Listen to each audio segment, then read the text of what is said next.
Hey everybody, what's up? Well, last week my run capacitor goes out on my unit.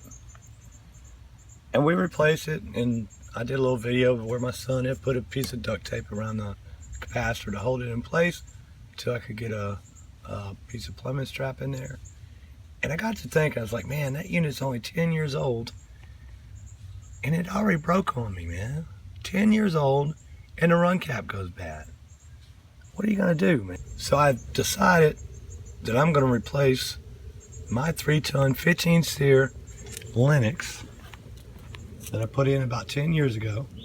See there in the serial number where it says 06. So this unit's about 10 years old and it already broke on me, man. I was devastated, sad, and all the other stuff that goes along with it. So here's my 3-ton 5-speed ICP inverter unit. It's a Tim Star. That's what brand it is today. But it is an ICP and it's a 5-speed, but for the time being I'm only gonna make it a 2-speed. My indoor unit is a 10-year-old Amana variable speed, but it will not match and communicate with this unit here. So for the time being, I'm just going to make this one a 2-speed. And when winter gets here, gets a little slower, I'll put a new furnace in and I'll reduct it.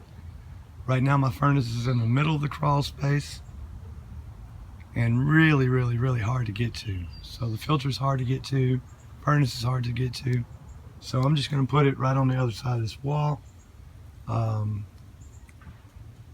just to make it easier to get to. So what I'll probably do is I'll probably buy a new furnace and the coil and that kind of stuff, and get it set in place. And then as I have time at night, then I'll work on the ductwork. And then when I get it all completed, I'll go ahead and make all my connections for the new furnace in this unit here. But while I'm doing this today, because I've got to run the new 8-wire out here to control this unit, I'm going to go ahead and put in a new EWC UZC4 zone panel, because the one I have down there now won't handle 2 stages of heat or 4 stages of heat. So all it'll do is handle just, I think, 2 stages of heat. So that's in case I need heat and I need all 4 stages, which I probably won't, but just in case I do, I'll have the capability with the EWC board here.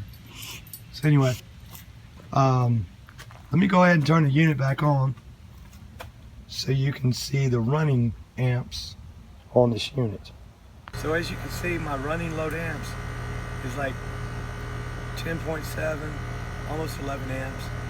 It varies a little bit. It goes just above 11 amps and then it goes below. But it remains kind of right around this area here. So we're gonna see it's going up a little bit.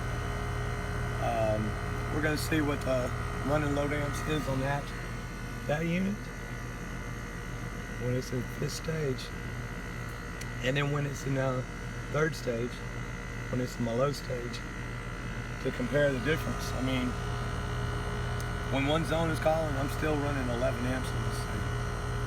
So that one will definitely be a lot more efficient than this Lennox. As good as it's been, except for the run cap. But anyway, I'm gonna go ahead and get this thing pumped down, get it cut loose, get the power out of here, and so I can get a vacuum pulled on it while I'm doing my zone panel and running the new wire out here. And we'll get back with you. Alright, so I just got the old unit taken off the pad there and set the new unit in place, pull the cover off so I can just kind of check it out. And that's what you see.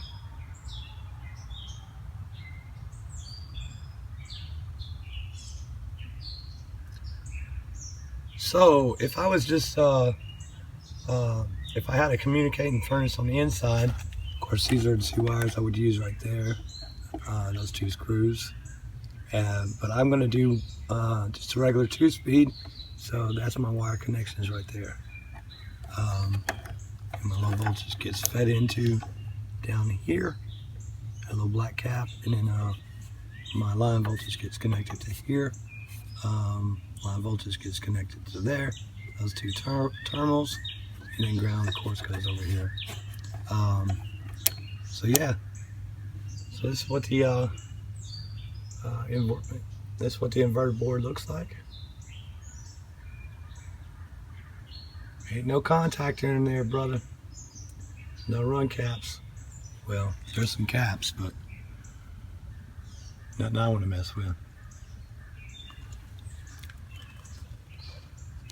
So I just want to give you a shot of what the inside of one looks like if you haven't seen one. And if you have, then you know what they look like. But if not, there's your shot of it.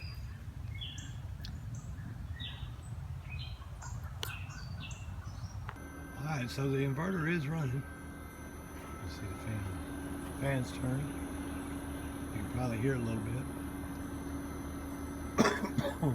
There's a couple things I have left to do. I have to wrap the lines down there. And I'm going to go ahead and fix that wire. Before anybody says anything, I'm going to fix it. I'm going to change the disconnect when I do.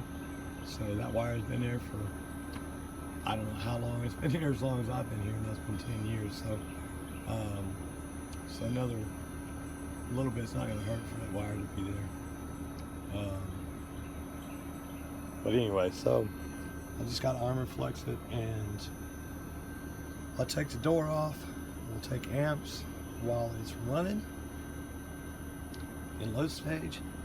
I'll take amps while it runs in high stage. So you'll be able to see the difference. I'm going to go ahead and double check the charge using the iConnect. I'm not going to go in there and put the airflow probes in. I'm just going to check superheat and subcoolant. It should be alright. I verified it last night when I started it up, and it was kicking like a, I mean, it's really doing a good job now. So let's get this thing started.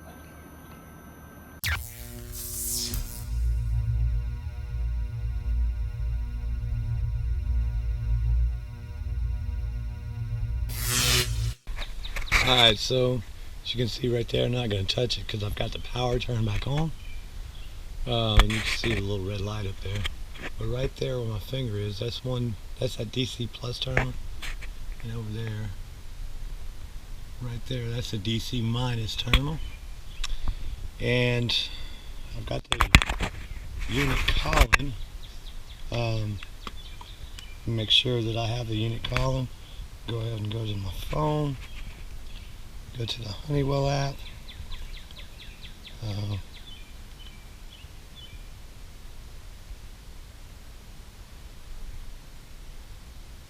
Oh, I'm on airplane mode. Hold on a second. Okay.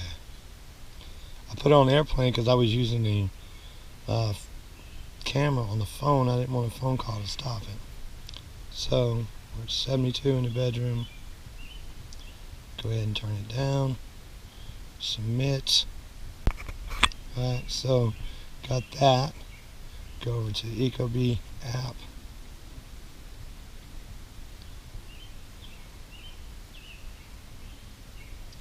Go ahead and turn it up. Alright, so I've got it turned up. So only one zone is calling.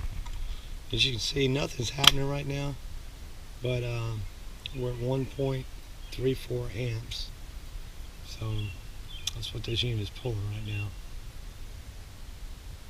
And nothing's happening. And it takes a couple minutes for the when you turn power on, it takes a couple minutes for this thing to come back on. So as soon as I start hearing noises, look, there's my little plastic caps I put in from the manufacturer. I went ahead and put brass caps on it.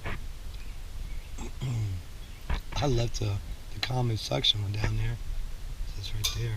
Oh, I just heard something click over. That's the PEV, I believe. The pressure equalization valve. Let's see if we can see it down there. A little valve down there with the blue wire coming off of it.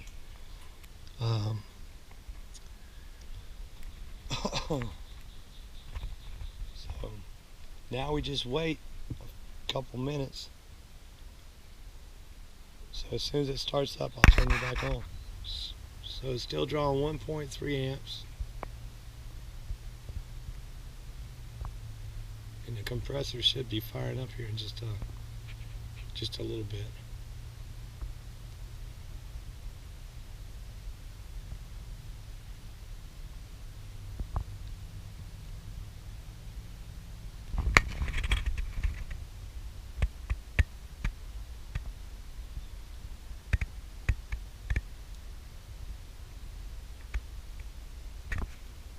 So it's got a couple minute delay from the time you turn power off to the time you turn power back on.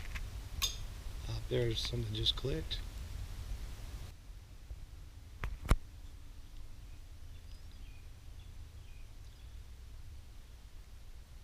So as you see, we're already about 2 minutes into it. Of course, I turned the camera off a while ago. Since I've turned the camera back on, we're at 1:23 seconds. So when you work on these inverters, you might as well just bring your lunch. Top compressors just came on. See the amp draw going up? Now watch the fan. Now it's going backwards until it finds its way. Now just kicking. Let's go back down to the amps.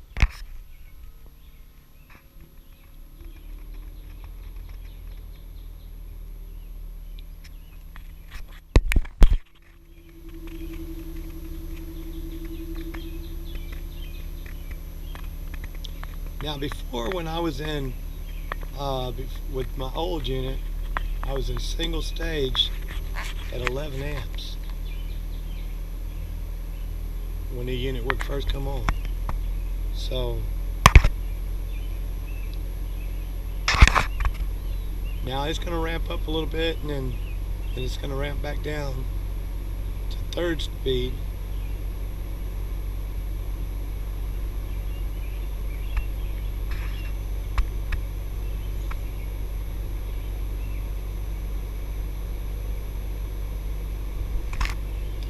So we'll let it ramp back down.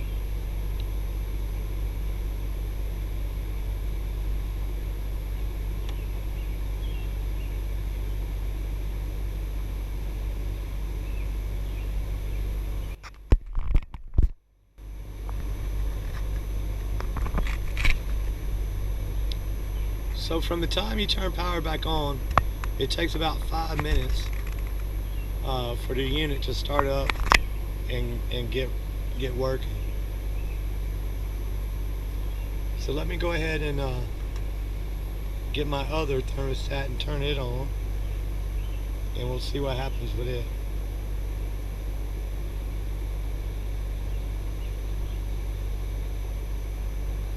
Alright, so I just turned the living room thermostat on.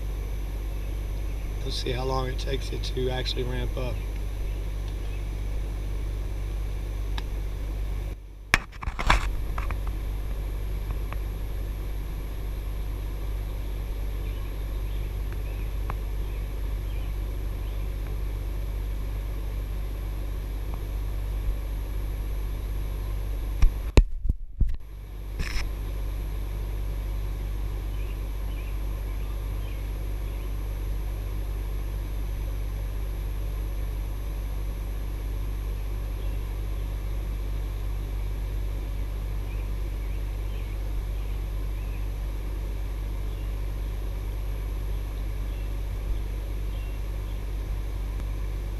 So we're about 4.5 minutes into it. So we're drawing about 4.5 amps. That's on low speed.